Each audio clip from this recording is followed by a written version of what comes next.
Hello guys, എൻ്റെ പുതിയ വീഡിയോയിലേക്ക് എല്ലാവർക്കും സ്വാഗതം. എല്ലാവരും സുഖമായിട്ടിരിക്കുന്നു. ഇത് ചേട്ടായിയുടെ ബർത്ത്ഡേയുടെ അന്നത്തെ വീഡിയോ ആണ് കേട്ടോ. പോസ്റ്റ് ചെയ്യാൻ കുറച്ച് വൈകിപ്പോയി. അപ്പോൾ അന്ന് രാവിലെ ഞാൻ അപ്പവും കടലക്കറിയായിട്ട് ആക്കിയത്. അപ്പോൾ ആദ്യം തന്നെ കടലക്കറി ആക്കി. കുറച്ച് നേരത്തെ എഴുന്നേറ്റായിരുന്നു, എല്ലാം ആവണമല്ലോ. അതുകൊണ്ട് കടലക്കറിയും ആക്കിയിട്ട് അപ്പത്തിന് ഞാൻ മാവ് ഇന്നലെ രാത്രിയിൽ അരച്ച് വെച്ചിട്ടുണ്ടായിരുന്നു. അതിൻ്റെ ഇടയ്ക്ക് പായസം ആക്കാൻ വേണ്ടിയിട്ട് അടപ്രഥമനാട്ടോ ആക്കുന്നത്. അപ്പോൾ അതിന് വേണ്ടിയിട്ട് ശർക്കര വെള്ളത്തിൽ ഇടാൻ വേണ്ടിയിട്ട് എടുക്കുക കേട്ടോ. ഒരു 500 ഗ്രാം എടുത്തിട്ടുണ്ട്. അപ്പോൾ അതും അടുപ്പത്ത് വെച്ചിട്ട് അപ്പം ആക്കാൻ ഓർത്തു. അങ്ങനെ അപ്പത്തിന് രാത്രിയിൽ ഞാൻ ഉപ്പ് ചേർക്കാറില്ല കേട്ടോ. ഉപ്പ് രാവിലെ ചേർക്കാറ്. അങ്ങനെ ഈസ്റ്റ് ഇട്ടിട്ട് ആക്കുന്നത്. ഇല്ലെങ്കിൽ തേങ്ങാവെള്ളം പുളിപ്പിച്ചിട്ട് ആക്കാം കേട്ടോ. തിരക്കിനാക്കുമ്പോൾ ഈസ്റ്റ് ഇട്ടിട്ട് ആക്കിയാൽ മതി, കുഴപ്പമൊന്നുമില്ല. നല്ലപോലെ പൊങ്ങി കിട്ടും. ഞാൻ എപ്പോൾ അപ്പത്തിന് മാവ് ഇതാക്കി വെച്ചാൽ അരച്ചിട്ട് വെച്ചാൽ അത് പൊങ്ങി മൊത്തം ചാടിയിട്ടുണ്ടാവും കേട്ടോ. കുഞ്ഞ് നല്ല ഉറക്കമാണ് കേട്ടോ. അതുകൊണ്ട് അവൻ നേരത്തെ എഴുന്നേൽക്കുന്നത് കൊണ്ട്, നേരത്തെ അല്ല 9 മണി 9:30 ആവും. അപ്പോൾ അതുകൊണ്ട് കുറച്ച് നേരത്തെ ഇന്ന് എഴുന്നേറ്റോ. ഇല്ലെങ്കിൽ പണിയൊന്നും നടക്കൂല. അവൻ എഴുന്നേറ്റ് കഴിഞ്ഞാൽ വീഡിയോ എടുക്കണമല്ലോ. അപ്പോൾ എല്ലാം നല്ല പെർഫെക്റ്റായിട്ട് തന്നെ കിട്ടി കേട്ടോ. കുഞ്ഞിന് ഇങ്ങനെ ഈ അപ്പം ആക്കുവാണെങ്കിൽ സൈഡിൽ കൂടെയുള്ള ഇതില്ലേ, അത് മാത്രമേ ഇഷ്ടമുള്ളൂ കേട്ടോ. നടുക്കുള്ള കനത്തിലുണ്ടാവുമല്ലോ, അപ്പോൾ അത് ഇഷ്ടമില്ല. സൈഡിൽ കൂടെ ഉള്ളത് മാത്രം തിന്നും. അങ്ങനെ അപ്പം എല്ലാം ആക്കി കഴിഞ്ഞു. അത് കഴിഞ്ഞ് ഞാൻ പായസം ആക്കാൻ വേണ്ടിയിട്ട് അടപ്രഥമനാട്ടോ ആക്കുന്നത്. അപ്പോൾ അട മേടിച്ചിട്ടുണ്ടായിരുന്നു. ഞാൻ വലിയ അടയാട്ടോ നോക്കിയത്, അതുകൊണ്ട് ഞാൻ ആക്കിയിട്ടില്ല. ഇതും കൊണ്ട് 2-3 പ്രാവശ്യം ആക്കിയിട്ടുണ്ട്. ആ വലിയ അടയും കൊണ്ട് ആക്കുവാണെങ്കിൽ കുറച്ച് നല്ലപോലെ ടേസ്റ്റ് ഉണ്ടെന്ന് തോന്നുന്നു. ഞാൻ കണ്ടിട്ടുണ്ട്, കുടിച്ചിട്ടും ഉണ്ട് കേട്ടോ. എവിടുന്നോ കുടിച്ചിട്ടുണ്ട്, ഏതോ വീട്ടിൽ നിന്ന് എന്താ ഫംഗ്ഷന്.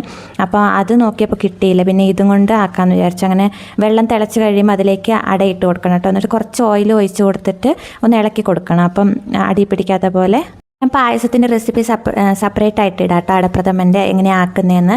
ഇപ്പോൾ ഇതിനകത്ത് ജസ്റ്റ് ഇങ്ങനെ കാണിക്കുന്നേ ഉള്ളൂ. അപ്പം നെയ്യൊക്കെ ഒഴിച്ചിട്ട് അടയെ അതിലേക്ക് ഇട്ടിട്ട് നല്ലപോലെ ഒന്ന് മിക്സ് ആക്കണം. അത് കഴിഞ്ഞ് ശർക്കര ഒഴിച്ചിട്ട് അരിച്ചിട്ട് ശർക്കര ഒഴിച്ചിട്ട് അത് മിക്സാക്കി നല്ലപോലെ മിക്സ് ആക്കിയിട്ട് അത് നല്ലൊരു കോഫി കളറായിട്ട് വരും കേട്ടോ.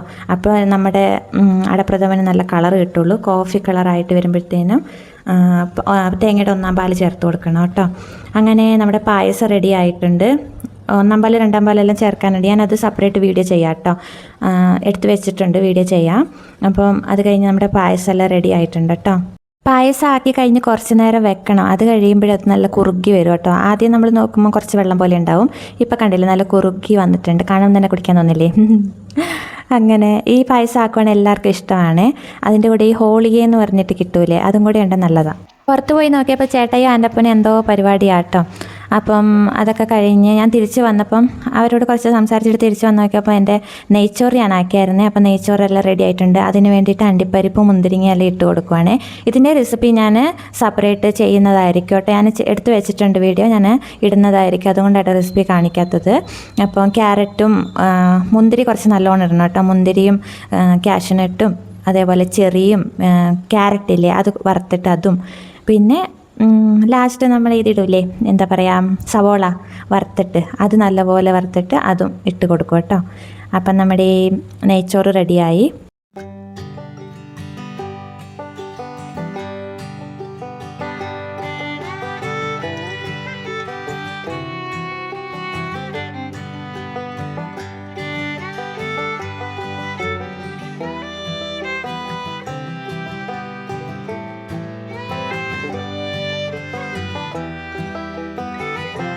അത് കഴിഞ്ഞ് ചിക്കൻ കറി ആക്കുക കേട്ടോ. കടുകെല്ലാം പൊട്ടിച്ചിട്ട് ഇഞ്ചി വെളുത്തുള്ളി എല്ലാം വഴറ്റിയിട്ട് അതിലേക്ക് സവോള ഇട്ട് കൊടുക്കും. സവോള ഇട്ട് കഴിയുമ്പം നല്ലപോലെ വഴണ്ട് കിട്ടാൻ വേണ്ടിയിട്ട് അതിലേക്ക് മഞ്ഞപ്പൊടിയും മഞ്ഞപ്പൊടിയും ഉപ്പും കൂടി ഇട്ട് കൊടുക്കും കേട്ടോ. അതിട്ടിട്ട് നല്ലപോലെ മിക്സ് ചെയ്യണം. നല്ലപോലെ മിക്സ് ചെയ്തിട്ട് അത് നല്ലപോലെ വഴന്ന് വരുമ്പോഴത്തേനും തക്കാളിയും ചേർത്ത് കൊടുക്കണം കേട്ടോ. അതിനിടയ്ക്ക് ഞാൻ ഇത് വറുത്തരച്ചിട്ട് ചിക്കൻ കറി ആക്കാനാണ്. അപ്പോൾ അതിൻ്റെ ഇടയ്ക്ക് ഞാൻ വറുക്കുന്നുണ്ട്. വറുത്തിട്ട് അതിലേക്ക് മല്ലിപ്പൊടിയും മുളക് പൊടിയും കൂടി ഇട്ട് കൊടുക്കുക കേട്ടോ ചെയ്യുന്നത് വറക്കുമ്പോൾ. പിന്നെ ഇതിലേക്ക് വഴറ്റിയിട്ട് എടുക്കുമല്ലോ, വഴറ്റാൻ നേരത്ത് അതിലേക്ക് ചിക്കൻ മസാല ചേർക്കും. അതിൻ്റെ പച്ചമണം മാറുമ്പോഴത്തേനും അതിലേക്ക് ഇച്ചിരി വെള്ളം ഒഴിച്ചിട്ട് നല്ലപോലെ അത് നല്ല ഗ്രേവി ആയിട്ട് വരും. അതുപോലെ നല്ല സവോളയെല്ലാം നല്ല അലിഞ്ഞ് വരും. അതുപോലെ ആക്കിയെടുക്കും കേട്ടോ. അത് കഴിഞ്ഞിട്ട് ഞാൻ ചിക്കൻ ചേർക്കുള്ളൂ. ചിക്കൻ അത് കഴിഞ്ഞ് ചേർത്തിട്ട് ചിക്കൻ ഇട്ടത് ഇച്ചിരി കൂടിപ്പോയായിരുന്നു. അത് കഴിഞ്ഞിട്ട് നല്ലപോലെ മിക്സ് ചെയ്ത് കൊടുക്കണം കേട്ടോ ചിക്കൻ ഇട്ടിട്ട്. അത് കഴിഞ്ഞ് അതിൻ്റെ കൂടെ ഞാൻ അരപ്പും കൂടെ ചേർക്കുന്നുണ്ട്. വെള്ളം തൊടാണ്ട് അരച്ചെടുക്കണം കേട്ടോ. ഞാൻ വറുത്തായിരുന്നല്ലോ.